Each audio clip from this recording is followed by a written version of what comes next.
Okay, hi everyone. My name's Laura Mellet and I'm a product owner for Matchbook. So Matchbook is an online betting exchange, and for those of you who aren't familiar with the concept of exchange betting, the main difference between Matchbook and a sportsbook like Paddy Power or Ladbrokes would be that on an exchange it enables peer-to-peer betting, so you're betting against another customer as opposed to betting against a bookie on like on a sportsbook. As a platform, Matchbook processes approximately 350 million API requests a day, and it can be up to 430 million API requests on peak days. And so to put a bit of context on that, BBC News processes 27 million requests a day, and Amazon processes 240 million API requests a day. And then in terms of transactions or orders, Matchbook processes up to 6 million transactions on average per day. And that can be close to 10 million on peak days. So that's nearly on par with NASDAQ. It's nearly 10 times more than the London Stock Exchange, and it's over 3 times more than the number of orders that Amazon processes on a daily basis. So I suppose we need a UI that's able to handle this. So over the course of the last year, we've had the opportunity to exploit some of the recent advancements in front-end web technology as we transition the Matchbook UI from a Backbone-based UI stack to a React-based UI stack. And in this talk, I'm not going to go through the kind of technical React versus Backbone, but I wanted to give you some insight into some of the reasons behind the decisions we made, some of the challenges we faced, and some of the things that we could have done differently over the course of the project. So Backbone's tagline is that it gives structure to web applications. And we found it is really good at what it does. It helped us reduce spaghetti code, but we found as the app got bigger, it required much more discipline to manage that structure, and especially in relation to our data. React, on the other hand, its tagline is much more focused. It builds user interfaces, and it's good at what it does. And then to manage our data, we introduced Redux, which is its tagline, a predictable state container for JavaScript apps. So it provides us with a single source of truth for all of our data. And there's many other supporting libraries up there, but I suppose I have only 10 minutes, so I won't go through them today.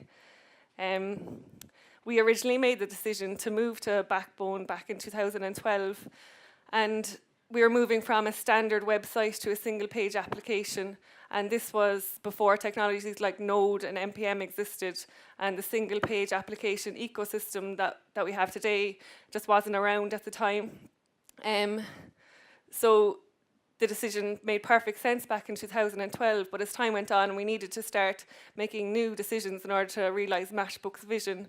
If we look at the Google Trends for Backbone as a search term, when we decided to adopt it back in 2012, it was at its peak, but more recently, the Backbone community, I suppose, has started to go into decline, so we needed to make new decisions. At the start of 2016, we had been trying to build some new and innovative features, a new personalized experience for our customers, but we found that the UI just couldn't handle it. We hit a glass ceiling, and I suppose we had made some changes like moving away from Ruby to Node, but we found that there was a limit to the number of components that we could display that were receiving WebSockets, receiving updates from WebSockets at any given time without the UI kind of just grinding to a halt. So while the code itself was becoming a performance bottleneck, at the same time devices were becoming more powerful. So we had made the decision to split the code base into a mobile and desktop UI repository back in 2012. But now we got to the point where, like back then, you couldn't have displayed a desktop site like Matchbook on a mobile device. But now we're getting to the point where you could do that. The technology wasn't a limit anymore. So we also used the project of moving, I suppose, this re-architecture project to consolidate our UI into a single UI framework. We decided to go about this project incrementally rather than building our UI from the ground up. So we started with small features like the header and the footer navigation, and then worked up to more complex business critical features like the bet slip and the bet modules that were very complex and receiving a lot of data and needed a lot of, I suppose, experience with the new technologies. And now we're going to be going on to even more innovative features like live TV streaming, personalization, and price charts. And I suppose we had also just launched a new Matchbook brand, so this is an opportunity for us to have a complete UI redesign as well. So we were getting a lot out of, I suppose, redoing the UI. We faced a lot of challenges throughout the course of the project. I suppose initially we had to convince the business that this was a worthwhile investment, that building the UI from the ground up wasn't just about a UI redesign. And I suppose it was difficult until we got to the point where we couldn't build any of the new innovative features that they wanted. And then I suppose it was a decision that had to be made. We also had to give our developers time to upskill. It wasn't just about moving from Backbone to React. We were also moving from ES5 to ES6, which is the next generation of JavaScript. So we had to give them a chance to upskill. And as well as that, we were rewriting some of the core components of the UI. So there was big blocks of time where we weren't really releasing anything visible to production. So we had to keep communication lines really open with the business so they understood what we were working on and the progress that we were making within the team. And as well as that, I suppose we had to maintain the existing UI, so any bugs or issues that cropped up in production, we also had to handle them in parallel to working on the new UI. Another big challenge was the user experience. So we have customers, retail customers, who are looking at the site on their mobile device, and then we also have professional traders who are looking at the site on multiple 27-inch screens with hundreds of open offers at any given time. So we needed to build a UI that worked across both of these extremes. This wasn't an option a couple of years ago, but now it was. So we set about designing a single UI that worked for both of these user groups. There are a lot of things that we could have done differently over the course of the project. We could have just rewritten the UI from the ground up and gone with a big bang release, but this, I suppose, would have been a much bigger risk for the business. And we also would have been much slower at getting any new features out to production for our customers. At Xanadu, our tech teams also work in agile Scrum teams, and initially we fell into some of the common pitfalls, I suppose.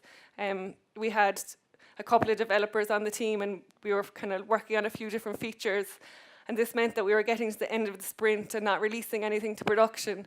And like this, that really affected the team. They wanted to be shipping code, they wanted to be getting it out to production. So when we looked at our agile processes and we started to really focus on one feature at a time, we really became much more efficient at getting features out and delivering value to the customer. So since the move to React, we now have a much more scalable UI that allows for faster and smarter development as well as a better user experience. We now have a very lean UI, and we're working on making it even leaner. I mean, it's not perfect yet, but it is a massive improvement from where we were. And we now have the foundation in place in order to start working on some of the new and innovative features that we had planned for last year. The move from Backbone to React happened because we had reached the limit with our existing technology. And so we have to be continuously evaluating our business goals and ensuring that we have the technology in place in order to deliver on those goals. So what are the key takeaways here? Well, I suppose that we're not indulging ourselves in technology for the sake of it or because we think it'll give us a marginal gain.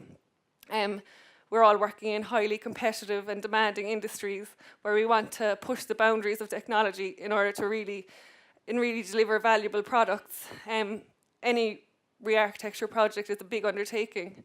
So I suppose my advice would be to make sure that you understand going into it why you're doing it and how you're going to go about doing it, and have a long-term plan so that you can really leverage on this project and deliver value to your customers and your business. Thank you.